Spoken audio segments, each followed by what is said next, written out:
আসসালামু আলাইকুম। দেখেন, এই আমার মনে হয় তো বাংলাদেশে আমার এমন কোনো জায়গা নেই, আমার ফেসবুক বন্ধুরা নাই। দেখেন এখানে 12টা কলা 120 টাকা চাইতেছে। এই দেখেন, এটা হচ্ছে যেটা বলে আপনার এই পাইকারি বড় গাড়ি এই রাস্তায় আসে, এটা ঢাকা চট্টগ্রাম মহাসড়ক। আর এখানে এসে ব্যাপারী বিক্রি করে 120 টাকা। কোন দেশে বাস করতেছি? এখানে ভোক্তা অধিকার কই, ভোক্তা সংরক্ষণ কই, কারো কিছু কোনো মাথা ব্যথা নাই। এ দেখেন, আরতে যদি এই দাম হয়, খুচরা পর্যায়ে জানি কত হয়, আল্লাহ ছাড়া কেউ জানে না।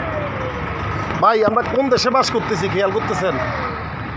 এমন একটা দেশে আছি যে দেশে মনে করেন মানুষ কি, আবার সরকারে কয় যে কম দামে খাওয়াইতেছে। কি এগুলা ভাই? আবার কলা ব্যাপারী সাহেব কি কয় পুরো বাংলাদেশে কন আমার কাছে কাস্টমার আয়ুক 120 টাকা, অন্য জায়গায় নাকি আরও বেশি। ও ভাই, এটার মধ্যে কি আছে? কার উপরে বলবো, কারে বলবো বলেন? এই কলাতে কি ব্যস্ত যাইব না কি যাইব? কর 12টা, এই 12টা কলা 120 টাকা। ভাই, এই দেশে কি কলা, এটা কলা কি এই ইউক্রেনের থেকে আসেনি না রাশিয়ার থেকে আসে? আমি বুঝলাম না। এ দেখেন, কোনো খরচ নাই, গাড়ি থেকে এখানে নামে এই আড়তে না।